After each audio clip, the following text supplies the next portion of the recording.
everyone, and welcome to the Week 22 edition of Instant Replay, where I give you my take on the most controversial plays of the weekend. I'm Simon Borg. We start at BMO Field in Toronto, where we heard from several New England Revolution fans about that second goal by Sebastian Giovinco in the 28th minute. It sure looks to me like Mark Bloom fouls Kellen Rowe here, and it looks for a moment the referee Ted Unkel is about to call it, but the whistle never comes. Then Giovinco does this.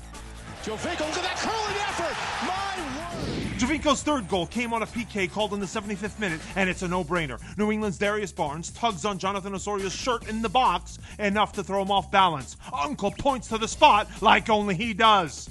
The match finished 4-1, but the Revs thought they were on the board in the 63rd minute through Kai Kamara. But this is a great call by assistant Oscar Michel Carvalho. Kamara is in fact offside. One last play from BMO that caused some discussion. This hand to the face by Gershon Kofi on Jonathan Osorio. He's trying to shield the player from the ball and flings the reckless stray arm. I agree with the caution shown here by Uncle. Red would have been way harsh. But now let's compare that play to the one that got Diego Chara sent off in the 12th minute in Portland. The big difference? This is off the ball, and Chara lashes out with the right arm in reaction to Benny Feilhaber's challenge. That's violent conduct, and referee Baldomero Toledo is right, in my opinion, to issue the red card. There's a second red card in this one, and it came in the 39th minute on Sporting Kansas City's Sonny Mustivar for this challenge on Diego Valeri in the open field. Mustivar's leg is high, the studs are slightly exposed, and he does come in with a decent degree of force, so the red is not out of line, but I for one would have gone yellow. Just before Mustavar was off, he was involved in this play in the 35th minute when Fernando Adi hit the deck inside the box. Was it a penalty? The referee doesn't call it, but I think it was a PK. Mustavar throws himself into Adi and interferes with his run. To RFK Stadium, where both of Philadelphia's center backs were cautioned by referee Jair Marufo, but I think both should have been sent off. First, in the 4th minute, it's Richie Marquez going in with a flying tackle on Patrick Mullins that I thought endangered the safety. Then, in the 63rd minute, it's Ken Tribbett with a studs-up tackle on Lamar Nagel that I also think endangered the safety. The match finished 2-2, but there were questions about Philly's second goal. Should there have been a foul called before Chris Pontius hit the back of the net? It looks to me like El Signo nudges Lucho Acosta from behind and right in front of Marufo, but the ref says play on. Acosta was also hoping to draw another foul in the 84th minute, but that call also wasn't coming, and DC head coach Ben Olsen is dismissed seconds later for protests.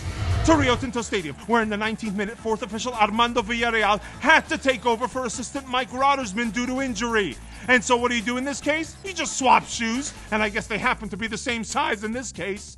The head referee was Silvio Petrescu, and there's no doubt about the PK he called in the 27th minute for this Eric Garrick foul on Burrito Martinez. But I argue this shoulder to the head was grounds for a sending off for endangering the safety. But Garrick doesn't even get a yellow. Moving to Montreal, where Houston defender David Horst made contact with the head of Patrice Bernier on this 35th minute corner kick. You see that Horst is trying to avoid the pick move inside the box, but I'm not so sure a forearm to the head is the way to do it. If the referee sees that to me is a red card for violent conduct.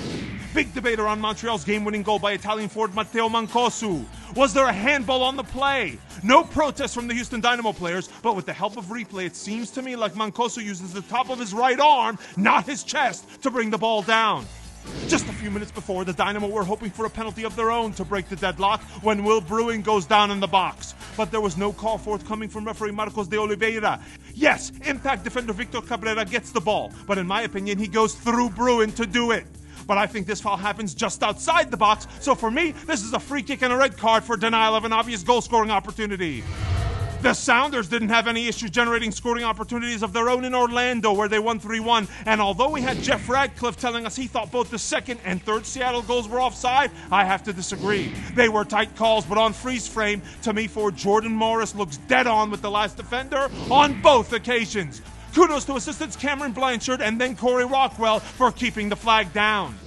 Interesting play in the 33rd minute when Antonio Nocerino kicks the ball at Seattle's Clint Dempsey well after the whistle when Dempsey was still down on the ground. He gets a yellow from referee Alan Chapman, but I say there's an argument for a straight red. And before we leave Orlando, a simulation alert in the 73rd minute. Check out Orlando's Julio Baptista with the delayed reaction to contact from Seattle's Ozzy Alonso, who earns a yellow card for what referee Alan Chapman judged to be a foul. And we ended StubHub Center where the Red Bulls were up in arms over a few plays in this one. It started with 2 Jeff Larenowitz fouls, one of which earned him a yellow card. First, in the 26th minute, you see how Big Red leaves the ground and rams into the leg of Damian Perinel, a lunge which in my opinion endangers the safety of his opponent. In fact, Perinel had to leave the match due to injury, but referee Eduardo Grajeda doesn't pull out any cards. I would have gone straight red for serious foul play. And then fast forward to the 57th minute, when Larenowitz goes in with the high boot, studs showing on this 50-50 ball with Kamar Lawrence. I thought yellow from Grajeda here was the right call for dangerous play. Then the Red Bulls felt they deserved 2 penalties in the span of 5 minutes late in the match. First, in the 85th minute, it was Alex Mule who beats goalkeeper Brian Rowe to this ball in the box and then goes down. I thought it was a foul, but Grajeda didn't. And then in the 90th minute, it was Gonzalo Veron who takes a tumble after beating Rowe to the ball. Does Veron accentuate the contact? Sure, but the contact is there. That's a penalty to me, but Grajeda wasn't buying it. With all that, the Red Bulls should consider themselves fortunate they weren't called for a PK in the 4th minute. That's LA's Steven Gerrard going down in the box after Kamar Lawrence bumps him from behind. I thought it was a foul, and so did Peter Newsom and Brian Martinez on Twitter, but Grajeda doesn't point to the spot. That's all we have for this week. Thanks again for all the tips on Twitter via #InstantReplay. For our editor, Admiral Sevis, I'm Simon Borg. See you next time!